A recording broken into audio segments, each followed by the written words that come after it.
quando chegou a época do Eduardo ser alfabetizado no primeiro ano, que veio o Covid, e veio a questão, não vai ter aula, eu conversei com a minha chefe, né? Trabalhava como enfermeira no residencial geriátrico, conversei com ela, coloquei para ela essa preocupação, a dificuldade que eu passei em aprender e que eu não queria que ele passasse por isso, que eu queria que ele aprendesse no tempo certo. E quando chegou a hora certa, ela me dispensou. Agora tu pode cuidar do teu filho. E eu sofri bastante na infância com essa dificuldade, né? Enquanto os colegas estavam já escrevendo, lendo, eu estava recém aprendendo o alfabeto. Eu não lembro, foi trabalho de artes do primeiro ano, eu acho. Uhum, foi mesmo. Não sei se foi do primeiro, segundo. Ah, não, foi do primeiro mesmo. Foi do primeiro ano. E tu gostou de pintar? Não, Por quê? tô brincando, eu gostei. Gostasse. Porque era tinta, não lápis de cor. Porque é chato usar lápis de cor. Demora, né? Não ir pra escola, fui bem melhor. Tu não Eu gosta? gostei. Eu gostei de não ir. Verdade. Porque eu fui pra outra escola, uma teste, assim. Porque eu tinha uns 7 anos na época. E na creche tinha dormitório pra dormir. Também tinha piscina. Sexta, toda sexta. Então foi bem melhor que ir pra escola. Ele se adaptou bem com a aula online, né? Na verdade, ele gostou do aprendizado sozinho. Acho que era o momento que ele sentiu também necessidade. É, Mas foi bom voltar às aulas, né, filha? não, Não, Você não sente saudade dos seus amiguinhos, dos seus colegas? não. sério. Eu sinto saudade do calzone de chocolate. Assim, eu chego na cantina com meu dinheiro, tem uma fila enorme, normalmente. Daí eu espero chegar a minha vez. Daí se tiver troco, eu recebo troco, né? Se não tiver, eu levo calzone. Eu vou comer lá na quadra. E daí eu sim que é o recreio. A escola propôs as aulas online e foi interessante porque a gente abraçou essa oportunidade, né? Em vez de ficar criticando, não vai dar certo, não é legal, vamos tentar. Não foi fácil, né, Eduardo? Para a professora também difícil, né? Ensinar dessa forma, sair da sala de aula, de repente ensinar à distância os alunos. Então, o mérito realmente, eu diria que é todo da professora pela dedicação dela, né? Ela nem imaginava, mas no final do ano ela havia ensinado o Eduardo a ler e a escrever, né? Com o meu auxílio. A prof passava matéria, a gente tinha que abrir o livro, daí a gente fazia a resposta e mostrava na câmera. Era bem ruim pegar o livro e mostrar a resposta. Quando chegou as férias do primeiro ano para ir pro segundo, daí ela me ensinou a ler. Daí quando eu tava indo pro segundo, eu já sabia ler melhor, porque a mãe tinha me ensinado. Um simples vírus que nem é visível aos nossos olhos, né? Ele mexeu realmente com tudo. As pessoas puderam novamente estar junto com a família, né? Mas tiveram sim que largar os seus afazeres, a escola, o aprender, às vezes o ensinar também a professora, né? E a gente está em casa assim, com a mãe, que não ficava junto há muito tempo. Aquilo que as pessoas falam da Covid longa, que era aquele lado mais silencioso da Covid, que, né, parecia até maior do que a própria epidemia, eu acho que a Covid longa, do ponto de vista de um país, é o efeito sobre a educação. O imediato é a saúde e o emprego, o dinheiro, a vida das pessoas, né? E é muito grave, porque é desemprego maciço e morte. Então é óbvio que os olhares se olham para isso. Mas na educação é aquele efeito silencioso que pode durar uma década. Onde que ele se sente mais? Primeiro, nas crianças mais jovens, né? Na idade da alfabetização. Porque a gente já tinha essa hipótese que seria muito difícil uma sociedade que ainda tem muitos pais analfabetos alfabetizarem seus filhos sem a ajuda da escola. E agora que a gente tem os dados, a gente vê, né? Um terço, menos de um terço, 31% das crianças se alfabetizaram na idade correta em 2021. Né? Então, 70% estão analfabetas no final do segundo ano. E no médio prazo, todo mundo que perdeu 2 anos e continuar na escola, se for ignorado, se for tratado como se ele não tivesse perdido 2 anos de aula, ele é um forte candidato a ter uma experiência educacional que não vai ser bem sucedida. A união, né? A família foi o resultado do Covid.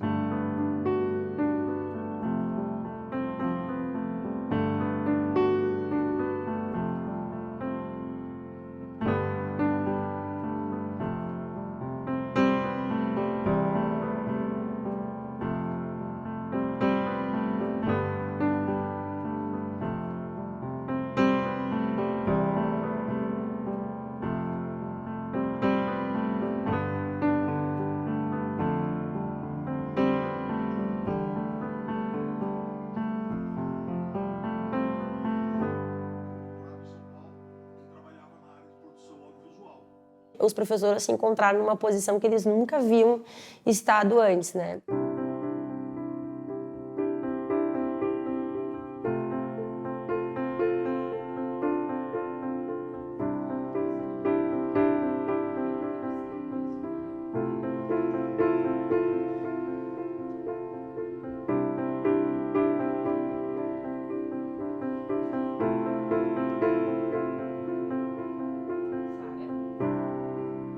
Quando começou, eu não tinha ideia do que eu ia fazer. Eu não tinha um notebook, eu não tinha webcam, meu celular não é um dos melhores porque eu não dou muita bola para celular. Eu tinha um desktop para jogar. E aí eu tive que transformar ele num estúdio de gravação. Já teve slides assim, ó, do terceirão, que eu levei 17 horas para montar uma aula. No slide, animando caractere por caractere. Daí eu falei, véi, vou ficar louca. Então é hora de eu comprar uma mesa pra continuar tendo amigos e família, né? Hoje em dia, tu consegue com 210 comprar uma que faz o básico, assim, tranquilamente. Cara, na época tava 600, 650, 700. Juro, triplicou o valor, assim, absurdo. Mas, como eu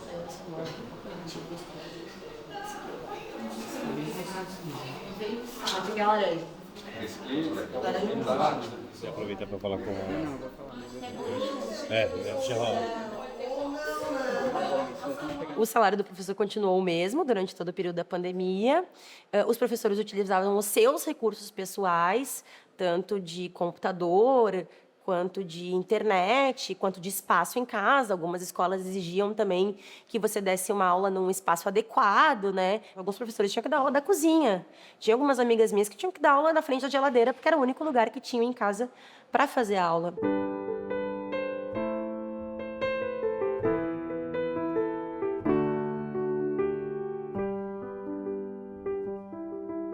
Até eu chegar num método final de aula, primeiro eu comprei um tripé para filmar a folha.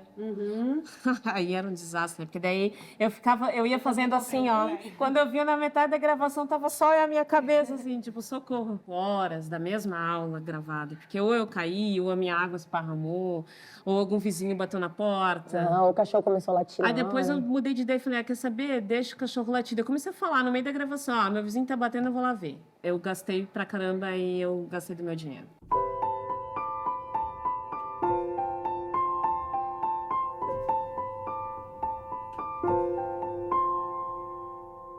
O que a gente viu na pandemia foram dois movimentos opostos. De um lado, o experimento de tentar fazer um ensino à distância mal organizado, corrido, pensando que era para 2, 3 meses, e que durou 2 anos, e num país sem conectividade e tal, ele deu errado.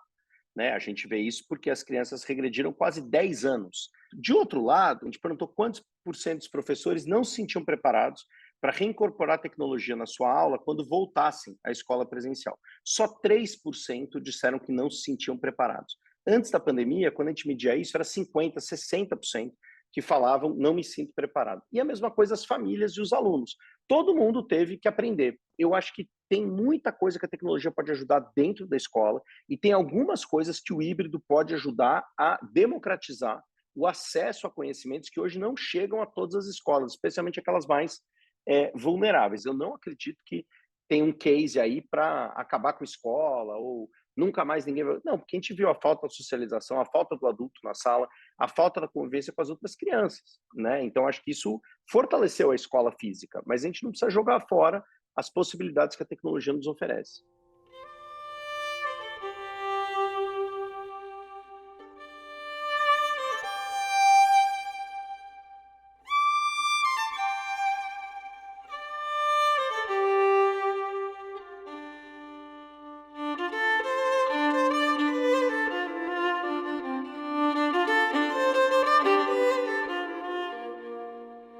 Sempre que nós vamos na escola, a escola cede um espaço, seja uma sala, ou até mesmo um laboratório de informática, ou a biblioteca.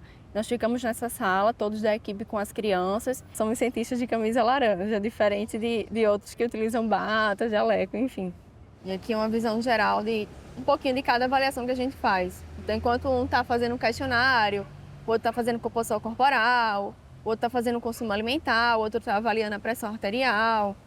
E é assim, basicamente, a dinâmica da gente nas escolas. A pandemia com certeza trouxe vários danos à pesquisa, como atraso na realização, principalmente das pesquisas de campo. Muitos dos laboratórios tiveram seus acessos restritos e ainda estão, muitos com acesso restrito, então muitas pessoas não podem estar no mesmo ambiente. Então, atualmente, eu estou fazendo o meu doutorado, cursando o meu doutorado. Eu estou no meu 3º ano de curso e a minha pesquisa ela é mais voltada para a área de saúde pública. Então, eu trabalho com crianças de uma faixa etária de 7 a 10 anos de idade, do município de Vitória de Santo Antão. Ele é um município de baixa renda, então antes da pandemia eu tinha acabado de entrar no doutorado e a gente teve que dar uma pausa porque veio a pandemia e fechou tudo. Um tempo depois, alguns meses, essas aulas voltaram no formato remoto. Os professores tinham bastante dificuldade. Eu deveria ter iniciado a minha pesquisa de campo, onde eu trabalho com essas crianças lá nas escolas municipais. Então a gente ficou sempre nesse impasse. Vai começar e nunca começava. Para a gente não ficar parado e ter alguma produção durante esse período, nós fizemos uma pesquisa que foi por telefone, onde nós avaliamos essas mesmas crianças para ter um controle do que é que elas se alimentavam durante esse período de pandemia. Durante esse período que eles estavam em casa, não estavam indo para a escola, eles tiveram até uma certa melhora em relação à alimentação. Então eles consumiram mais feijão, por exemplo, mais arroz e reduziram o consumo, por exemplo, de salgadinho de pacote, que era algo bem presente antes da pandemia. Como eu fui diretora global de educação do Banco Mundial, eu acompanhei a resposta educacional à Covid em vários países. E uma boa parte deles voltou em 2020, sem a vacina ainda, antes da vacina, com alguns cuidados, ou outros que não abriram, mantiveram a escola aberta para quem estava abaixo da linha da pobreza, para cuidar da insegurança alimentar e do acesso a equipamentos. O Brasil não, e não depende de visão política. Muitos prefeitos que foram os que mais demoraram, que em 2022, só no 2º semestre, reabriram, fizeram isso para economizar dinheiro. Quer dizer, a educação deveria ser a última a fechar e a primeira a reabrir. Isso ficou muito, muito claro, com um olhar importante para os mais vulneráveis. Aqui é o exame, eles passavam 5 minutos deitados nessa maca.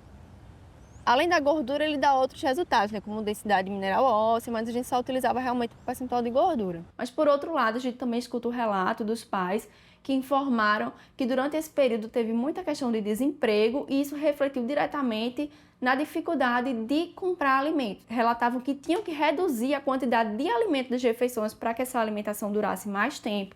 Então a gente vê um cenário de insegurança alimentar nessas crianças durante esse período da pandemia. Então aqui já é durante a pandemia, aplicando os questionários com as crianças. Então a gente está utilizando a máscara, as crianças também têm que estar usando a máscara, utilizando álcool em gel também, para ter esse contato. Eu tive um atraso, basicamente de 1 ano, em relação à minha pesquisa de campo, porque ela deveria ter sido iniciada no início de 2021, só que a gente só conseguiu iniciar agora em 2022. O que eu consegui em relação à pós-graduação foi estender a minha bolsa de doutorado por mais 3 meses quando finalizar o período de doutorado. Então, a minha preocupação atual é essa. Será que eu vou conseguir finalizar a minha pesquisa, as minhas coletas, com esses 3 meses que eu tenho a mais?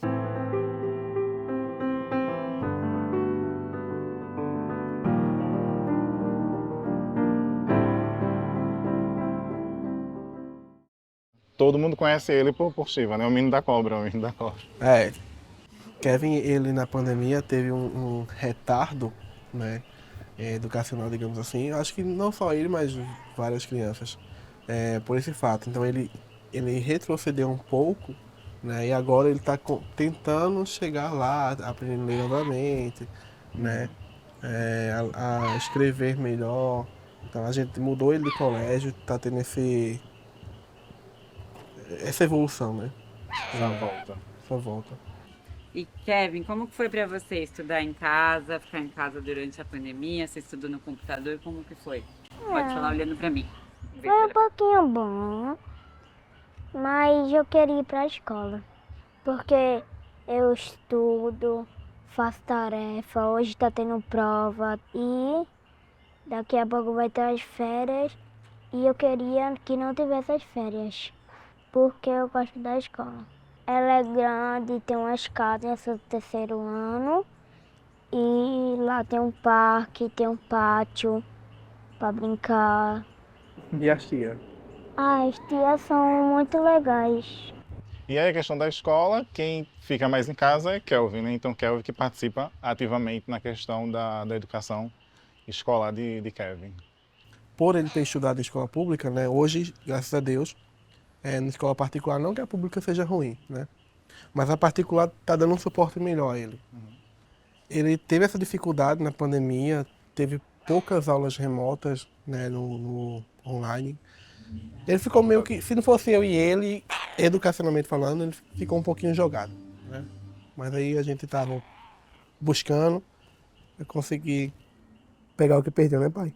O retardo na alfabetização, mesmo em famílias que a mãe estava em teletrabalho em casa, não só essa mãe estava exausta, como você teve problemas de alfabetização, porque mãe não é professora. Ser professor é uma profissão complexa. Por mais que mães, por exemplo, no campo da saúde, podem dar um remedinho para a criança com base no seu bom senso, ela não vira médica por conta disso. Professor é a mesma coisa. Aliás, uma das coisas positivas que nessa situação triste aconteceu foi a valorização do trabalho profissional do professor. Não é para qualquer um, não é para amadores.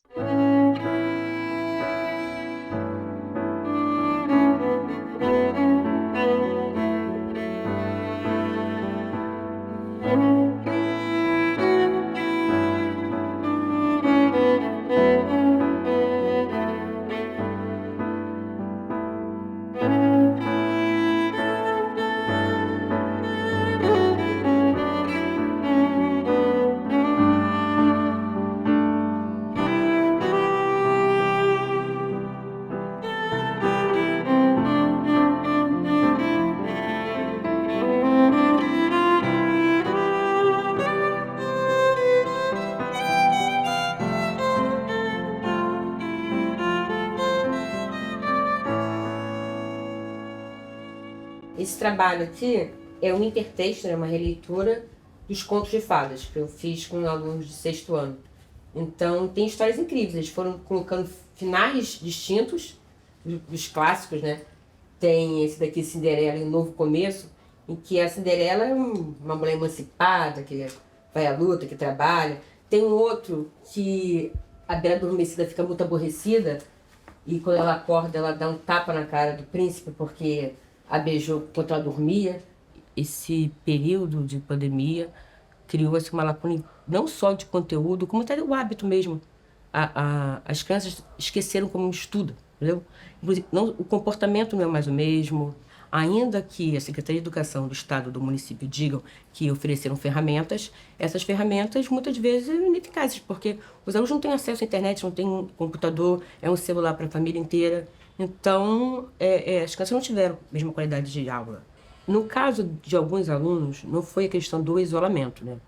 Porque esses alunos moram no mesmo território que eu moro. Então não houve esse isolamento de fato. E, por outro lado, a falta de convívio com os amigos, né? Com o ambiente escolar, enfim. Eles são muito mais agressivos, muito mais reativos e com verdades assim, sabe, como se fossem certas. Essa questão, né, do direito de expressão, que se confunde com o direito de opressão. E a questão da agressividade tem um episódio que foi, para mim foi assim, absurdo. Um menino quebrou o celular do outro, estava mexendo e ele quebrou, enfim. E o conserto era R$200. O pai do menino que quebrou o aparelho só tinha 50 e falou que depois, data X, pagaria o restante. Não teve como pagar, não tinha um dinheiro. Você sabe que o outro menino, né, o que teve o celular danificado fez? Ele pegou levou para a escola uma máquina de cortar cabelo e cortou a sobrancelha e essa parte aqui todinha do cabelo da criança. E o pai, quando foi chamado, a escola lhe disse assim, ué, mas ele ia ficar no prejuízo? Naturalizou a violência. Vejam as maravilhas de um precário cenário. Ele é precário antes de ser cenário. Ofuscado pelo sorriso do sacrificado. Não espelha o mundo que tem passado. Na favela, amor, ódio e sangue derramado. Aqui, Senhor, é surreal. Morte precoce é normal. Muitos não estão mais acreditando na educação como uma ascensão. A carência, a miséria, a vulnerabilidade alimentar está muito presente. Muitos vão ali só para comer mesmo. O objetivo é garantir a refeição. Num primeiro momento, foi um impacto muito grande, né? Porque você viu os dados de fome aumentarem muito e as crianças ficaram sem a merenda, né? Depois, você teve dois modelos que acho que começaram a ajudar a minimizar. Um era abrir a escola só para merenda, então os pais, as famílias passavam e retiravam a merenda, e o outro era mandar a merenda para casa, né? Agora, como não houve coordenação nacional, isso dependeu da capacidade organizacional de cada município. E não é uma surpresa que nas regiões mais carentes são exatamente onde também a estrutura de Estado é mais carente, né? Então, você depender de um município que tem que lidar com populações super espalhadas, com baixa capacidade administrativa e tal, para distribuir essa merenda foi duro. E aí veio também esse outro modelo que era do cartão alimentação. Então, assim, foram testados diferentes modelos. Eu acho que quando isso conseguiu, nos primeiros meses não tinha nada, foi o maior impacto, né? As famílias fechadas e sem o apoio da merenda. Depois, a maioria das crianças passou a contar com a merenda, mas aquelas mais vulneráveis, exatamente as que mais precisavam, ficaram à mercê. E aí foram os programas sociais que acabaram, né, o Auxílio Brasil, enfim, auxílio emergencial, que acabaram dando conta de suprir essa lacuna.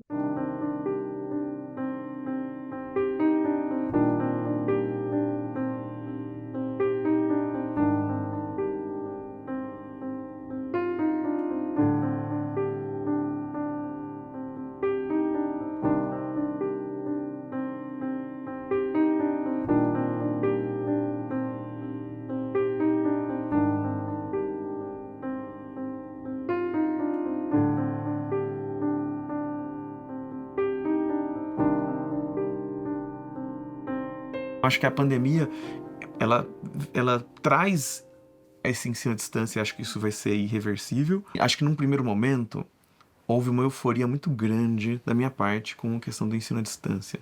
Às vezes você está numa cidadezinha do interior do Brasil, né? E lá não tem um cursinho poderoso para você poder estudar, né? E poder disputar em pé de igualdade, né? O ingresso no vestibular que você sonha. E de repente o ensino à distância, ele traz um componente extra nesse aspecto de conteudístico, né? Ok, legal. Mas uma das propostas centrais da educação não é só fazer as pessoas saberem como é que usa a fórmula de Bhaskara, como é que calcula ali a hipotenusa de não sei o que lá. A escola, ela é um espaço formador também por nos fazer conviver diretamente, olho no olho, com pessoas dos mais variados tipos, né? Então, quando você é privado desse convívio, desse contato, desse olho no olho, né, acho que isso cria problemas, né, que dificilmente são resolvíveis. A escola é um ambiente de formação integral da criança. Ou seja, ela se forma não só para os saberes convencionais, mas para uma vida em sociedade. Ela vai viver num microcosmos em que há crianças de diferentes origens, formadas por diferentes famílias, e ela é exposta a essas questões e vai ter alguns aprendizados um pouco mais dolorosos, outros aprendizagens, as áreas mais fáceis, mas ela socializa, e isso é muito saudável, porque há educadores por perto. No ensino superior, tem gente que acha completamente contra aulas digitais, eu não sou, não. Eu acho que o meio digital ele veio para ficar, inclusive em situações que eventualmente o professor não vai ter um contato humano presencial. Por quê? Porque a universidade não é só a universidade de pesquisa. Também tem que existir universidades para aquele adulto que trabalha e que deseja prosseguir na sua aprendizagem. Então, há diferentes tipos de universidade, os dois são importantes.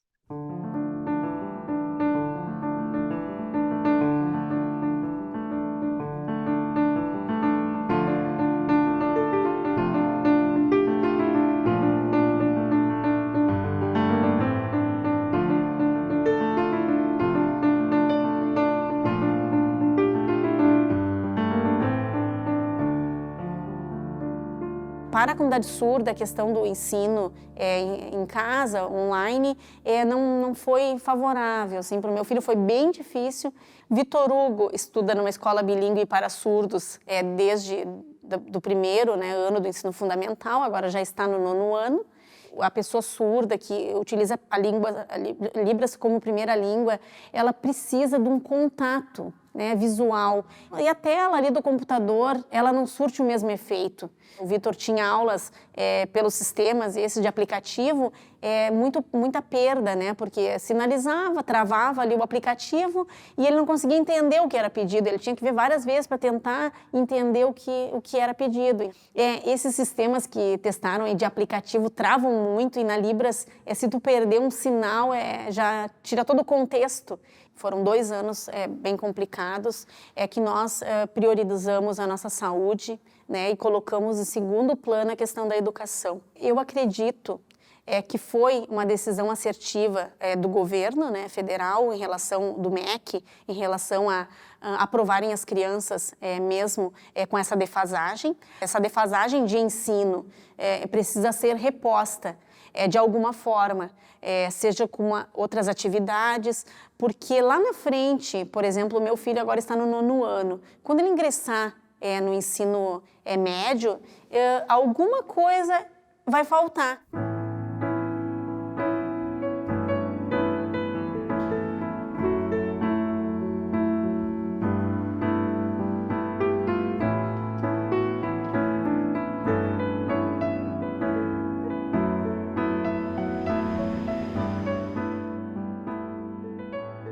De início, elas tinham um horário para dormir, né? Porque tinha que ir na escola no outro dia. Aí bagunçou toda a rotina. Não dormia no horário, não cansava tanto, né? Então o sono era menor.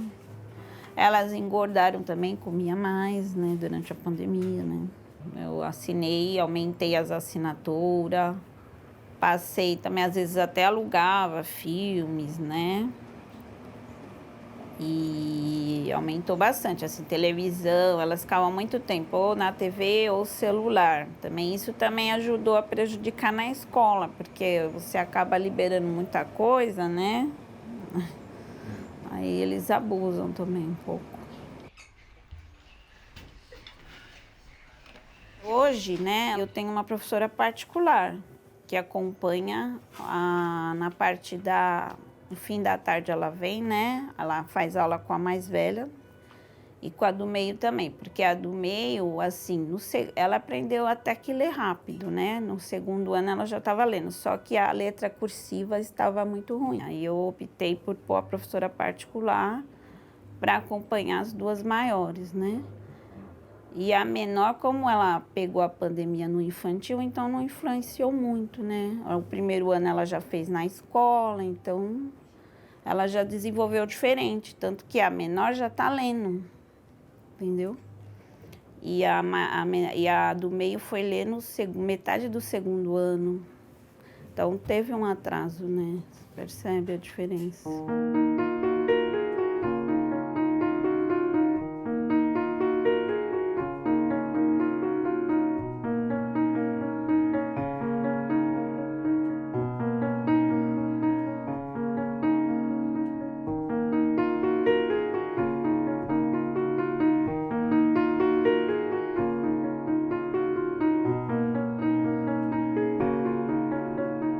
Eu tinha 2 segmentos bem complicados, bem pesados, 9º e 3º, e eu ainda era orientadora de aprendizagem deles.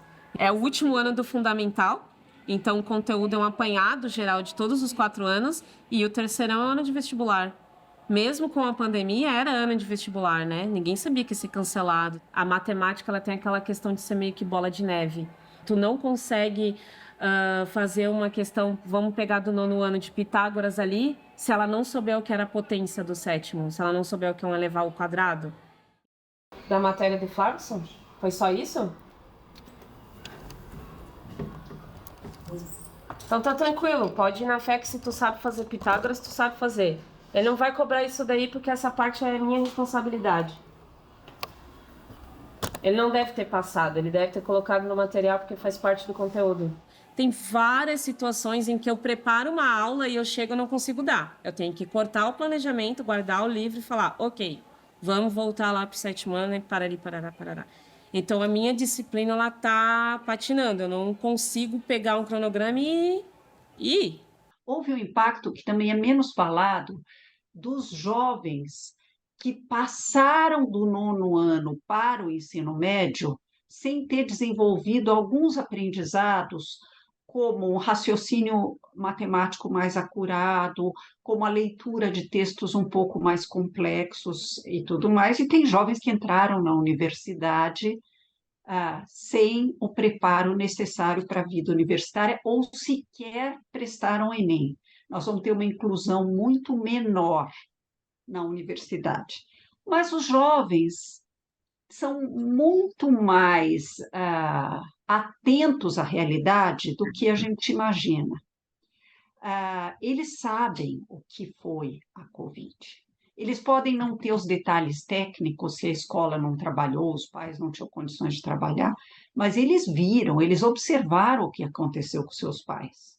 Eles observaram o que aconteceu com eles.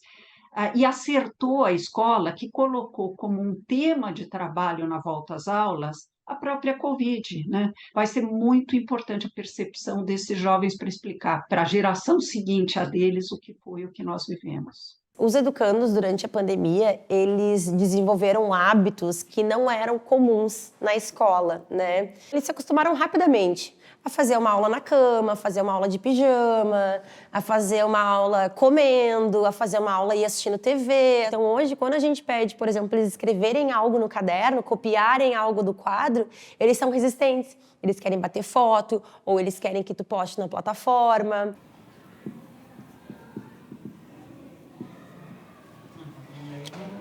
Okay, guys, now everybody get your notebooks and copy these sentences using the modal verbs, okay? Copy, don't take pictures. A gente tem alunos que estão lidando com ansiedade até hoje. A gente tem aluno que soube lidar com isso, que teve bastante apoio e está super bem. A gente tem alunos que estão se aproveitando da situação. Estão facilitando para mim por causa da pandemia, então é a minha vez de abusar um pouco disso. Quando eu vejo alguém dizer assim, o ano de 2020 foi um ano perdido na escola, eu fico muito chateada, porque foi o ano que eu mais trabalhei para a escola, foi o ano que eu mais me dediquei.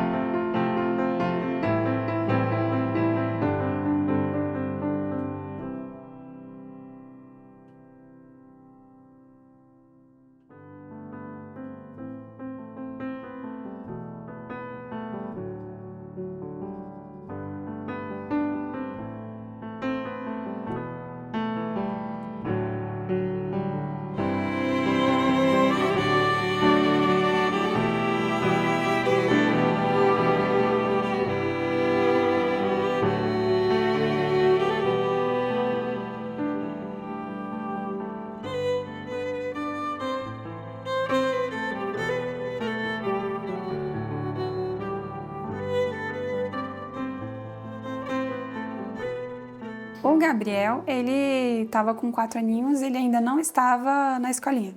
O Miguel estava e a Rafaela estava, então a gente teve que adaptar também a casa para que eles pudessem ter essas aulas online, porque a gente não tinha computador para todo mundo. Eles tinham mais dificuldade de manter a concentração, porque na sala de aula tem os amigos, eles estão lá, né? E em casa, aí tem, eu acho que pensa assim na TV, no videogame, já é mais difícil de se concentrar de início.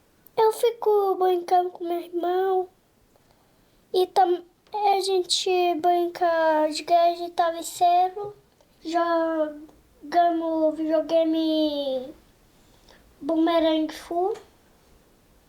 E depois a gente joga com os outros jogos, muito legal. A gente tinha que acompanhar tudo e dos dois. Depois de um tempinho, a gente conseguiu também pegar uma aula online de reforço para a Rafaela, para ajudar ela nas questões que ela estava tendo dificuldade. Eu tinha noção do que estava acontecendo, só que foi chato por um lado, porque ter aula online é horrível, tipo, Para mim, eu fiz aula online, eu acho que o 7º e 8º, e são anos que praticamente eu acho que eu não aprendi nada nesses anos. É um negócio bem chato. Durante a pandemia, eu aprendi os cálculos fundamentais que eu precisava para saber depois para os outros anos. A questão é como veio a pandemia, eu acho que um monte de gente, e eu também, não consigo lembrar desses cálculos fundamentais. Aí agora é pior ainda, porque eu preciso deles para estudar coisas novas, só que eu não sei os cálculos antigos. Eles disponibilizaram professores também para estar em contraturno, para também auxiliar no que precisasse. Mas foi tenso porque eu já ouvi vários relatos de várias mães, estava todo mundo chorando, as mães chorando, porque é difícil dar conta da rotina. A outra coisa, talvez é o valor do professor. Porque as famílias, especialmente aquelas famílias de classe média, que tiveram que ter seus filhos em casa e acompanharam a educação dos seus filhos, elas começaram a ver que não é nada fácil. E elas ouviam o professor dando aula, muitas vezes, e elas viam, assim, sabe? Então, acho que, por exemplo, homeschooling, eu acho que não está muito em alta, no sentido assim, porque pô, o pessoal viu o tamanho a falta que faz a convivência e o valor do professor, então eu acho que isso aconteceu, ainda que isso não significou que a gente vacinou primeiro os professores, né? Aconteceu, mas demorou para acontecer, quer dizer, de novo, o valor ainda poderia ser maior, mas acho que a gente aprendeu. E por último, a gente vai ter que aprender, por causa da pandemia, a personalizar a aprendizagem, a entender que é uma ficção, que todos os alunos estão no mesmo nível. Nesse ano mesmo que eles voltaram à aula, eles ficaram doentes muitas vezes, porque como ficou em casa, eles já estavam, praticamente não ficavam doentes por nada. Então, quando eles voltaram, acho que é questão de viroses e vírus e tudo, aí eles passaram uma fasinha aí, readaptando de novo.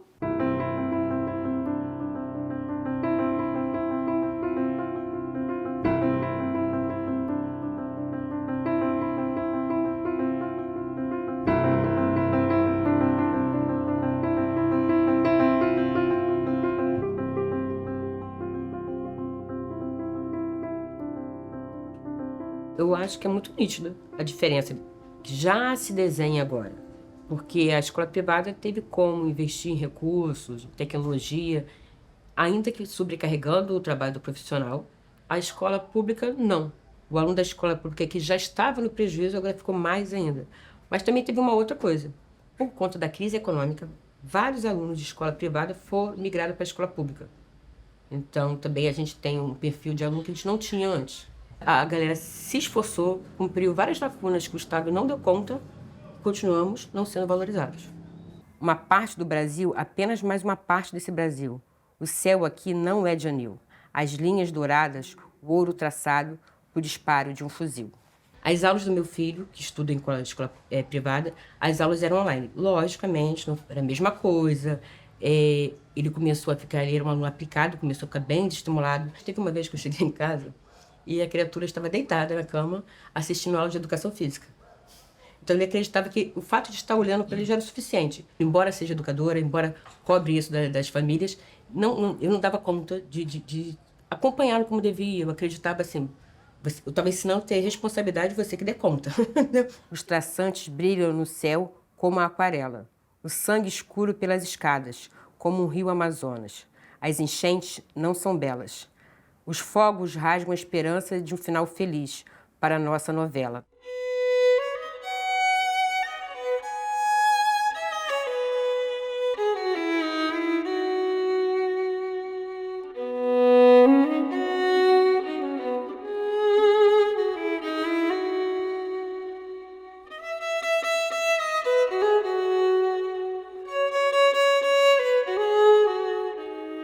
Na pandemia era muito legal, por causa que assim, já que eu já estava com o celular e já tinha terminado a lição, que era só copiar e colar, e aí eu já aproveitava e jogava, ou assistia vídeo no YouTube, que era mais legal.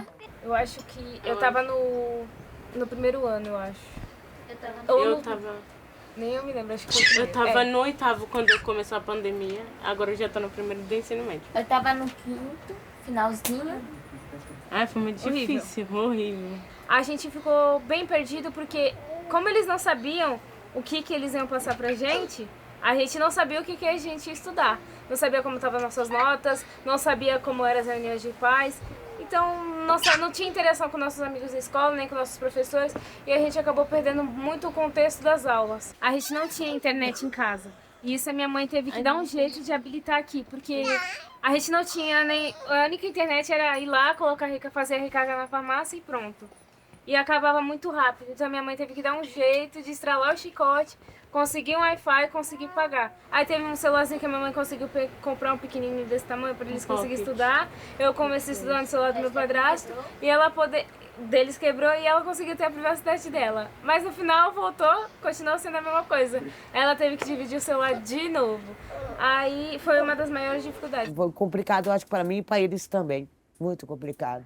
É um choque. Você está acostumado a tomar banho, levantar e ir para a escola. De repente, não é assim mais. Você tem que sentar num canto da tua casa, ligar o celular e ficar ali focado ali. Aí eles chegaram, mãe, nós não podemos ir para a escola porque nós somos de alto risco. Começou por aí, porque todas as escolas têm o papel de laudo de bronquite e asma.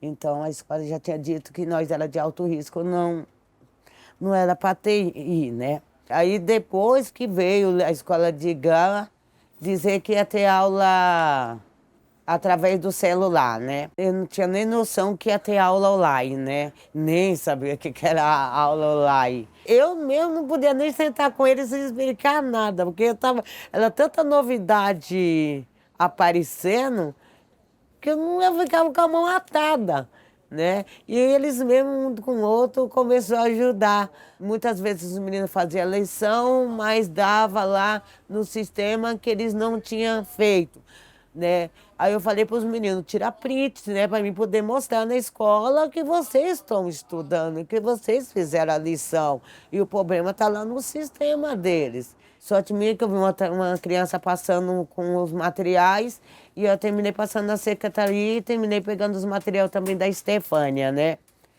E aí, depois, com muito tempo, que eu fui conseguir pegar o tablet. Eu consegui pegar o tablet da Beth ano passado. Antigamente era só o celular. O tablet foi a escola que mandou para as crianças. Quando eles terminaram de estudar, tinha que devolver. Se eu pudesse, eu tinha feito minha faculdade, mas não tive essa oportunidade. Eu vou fazer. Eu tô pensando em fazer... Assim, hobby meu, que eu gosto muito, é assistência social e quero fazer perícia criminal. Eu tô pensando em fazer advocacia, direitos. Ou se não, virar médica. Tô pensando nisso. Eu acho que ela desnudou algumas coisas, a maior delas a desigualdade, o efeito da desigualdade na escola. A gente sempre soube, mas parecia uma coisa meio teórica, meio um discurso assim engajado, mas sem consequência. E aqui a gente viu quem tinha internet, quem não tinha, quem tinha uma sala em casa para estudar, quem não tinha, quem tinha uma mesa para poder, quem tinha silêncio, né? E isso sempre cai nos mesmos grupos. São os alunos negros, são os alunos da região Nordeste, região Norte. São assim, sempre cai nesse mesmo grupo como vulnerável. E isso afetou tanto na saúde quanto na educação. Então, acho que a desigualdade deu um murro na nossa cara. E na educação não foi diferente. A gente está vendo agora, evidentemente, na aprendizagem. Quando eles voltam, o efeito muito maior sobre os alunos mais vulneráveis.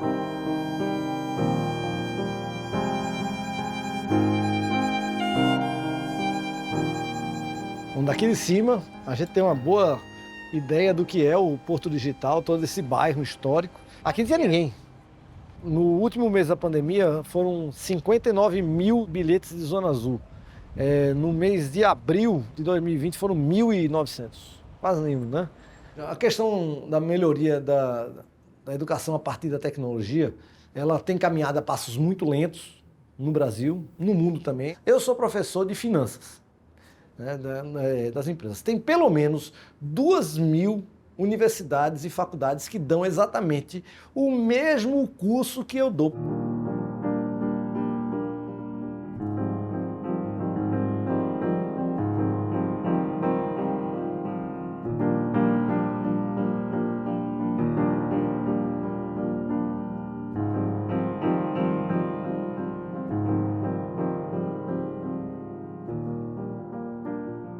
A gente tem uma faculdade própria também com mestrado e doutorado em tecnologia, engenharia de software. Então a gente pode dizer que o aluno sai desde da escola, da creche, né, até o seu doutorado, ele consegue cumprir por aqui. A gente teve 2 modelos de ensino que vocês devem se lembrar muito bem. Por exemplo, o Anglo e o Colégio Objetivo, que montaram sistemas de ensino nacionais. A mesma aula que você tinha no Acre era a mesma que você tinha em São Paulo, ou no interior de São Paulo, ou aqui em Recife. Veja que isso surgiu na década de 70 e 80. Não estou falando de nenhuma inovação tecnológica tão brusca assim, mas eu estou falando da melhoria de uma qualidade de ensino, porque a gente tem que se lembrar que se a gente resolveu universalizar a educação, a gente tem que universalizar também os meios de produção da educação. Inovar custa caro. Ele traz muita produtividade, mas ele também tem um custo agregado muito alto. E a gente precisa fazer isso de forma em escala. E o Brasil é o lugar ideal para a gente fazer isso, porque a gente tem um sistema educacional gigantesco e a gente está, mais uma vez, perdendo a oportunidade.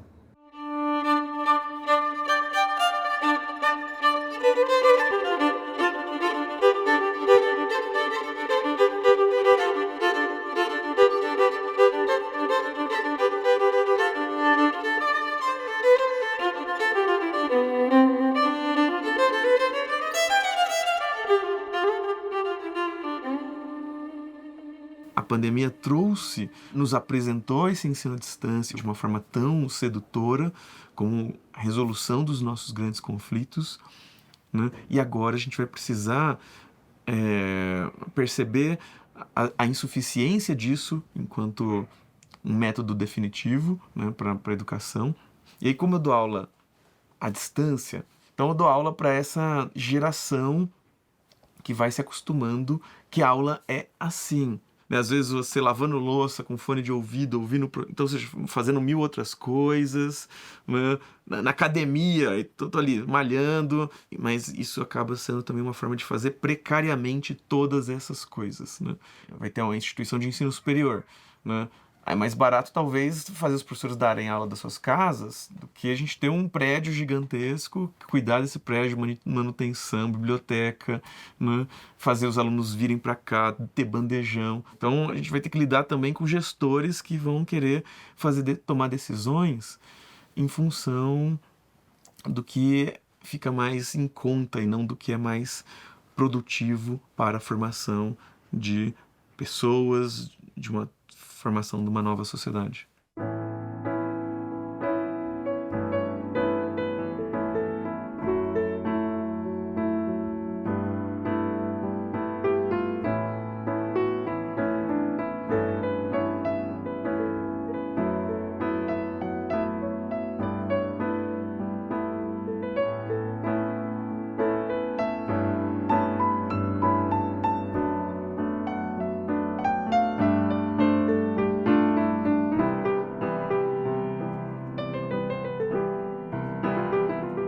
Eu estava com muita expectativa de ter um ano cheio, onde eu iria conhecer novas pessoas, fazer vários tipos de coisas, só que do nada falaram, você vai passar, a gente vai ficar 15 dias em casa e vendo o que vai dar. E acabou que se tornou 2 anos no final. 2 anos no final. E a gente não esperava por isso. Ninguém esperava. É porque a gente é integral, né? Então a gente meio que pegava a cadeira curricular. 7h30? Às 5. 7h30 às 5. Olhando num celular pequeno, aí às vezes no final de semana assistir uma série. Celular de novo. Aí às vezes ler um livro. Aí não dá pra ir na livraria comprar um livro ou pegar um livro. Vamos ler em PDF. Ou seja, a internet foi 24 horas, eu acho, na pandemia. A tela o tempo inteiro, não importava o horário.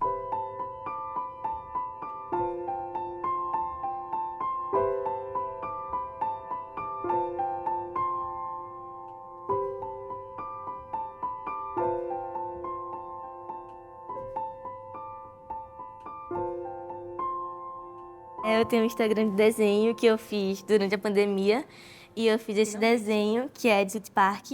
É uma fanart de uma animação que eu gosto muito. É uma das minhas animações favoritas porque meio que foi uma válvula de escape, sabe?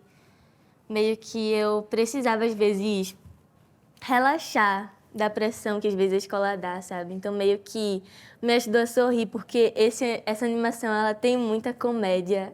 Tinha alguns colegas que não tinham telefone, mas teve um negócio, não foi que eles davam telefone? Foi, eles davam tablet e e telefone. disponibilizavam internet para os alunos que não tinham. Às vezes você podia vir aqui para a escola utilizar a sala de informática No período de prova. Nos períodos de prova, realmente. Mas eu tenho um notebook, meu pai ele comprou em 2016 para ele ficar usando. Acabou que eu peguei ele para mim, né, para usar nesse período. O meu já tá bem, enfim, quer descansar o bichinho. Aí eu ficava quebrando a cabeça, mandava mensagem pra Duda, ele não quer ligar, Duda, eu não tô aguentando mais assistir. Entrar pelo telefone. Eu não tô aguentando mais assistir aula pelo celular, a tela é muito pequena. Aí eu fui me virando. Todo mundo se adaptando aos poucos, mas os professores principalmente sofreram mais. Principalmente aqueles que são de mais idade, né, não tem esse costume, então foi bem difícil. A gente ficava tipo assim, aperta em tal canto, abre a câmera, microfone tá desligado. Quando a gente voltou, a gente conseguiu ver. Nem todo mundo voltou, né, pro presencial, mas também gente que não tinha voltado, não era porque os pais não deixavam, sim porque ou mudaram de escola ou realmente desistiram, não aguentaram. Eu espero que tudo que a gente aprendeu nesse período, a gente leve para frente, não se esqueça, né? E olhar para trás, pensar que foi um período e agora a bola para frente, reconstruir, construir novos ciclos, levar ciclos, né? Que é muito importante e lutando, né, para alcançar os seus sonhos, que é muito importante. Nem todo mundo vai ficar feliz o tempo todo, sabe? Mas a gente pode se lembrar de momentos que nos fizeram felizes, sabe? Fazer valer a pena. A pandemia foi um momento difícil, mas tiveram momentos bons. Muito bons, que a gente pode e olhar. únicos, sabe? É importante lembrar que crises na história da humanidade são momentos tristes, mas são também oportunidades para que possamos inovar, pensar fora da caixa, sair da zona de conforto. E em educação, é importante não voltar à educação que nós tínhamos em 2019, que já era uma educação muito desigual, como eu tinha falado no começo, e com aprendizagem muito aquém do que se esperaria de um país que é a 13ª economia em termos de PIB. Então, que a gente aproveite essas lições dessa crise para voltar para uma educação transformada, que nos prepare para os desafios do século XXI, em que a inteligência artificial vem substituindo o trabalho humano numa velocidade sem precedentes na história e substituindo, inclusive, trabalho humano que demanda competências intelectuais. Então, temos que aproveitar para formar melhor os nossos jovens para que eles possam fazer face a esse desafio tão grande. Crises são oportunidades.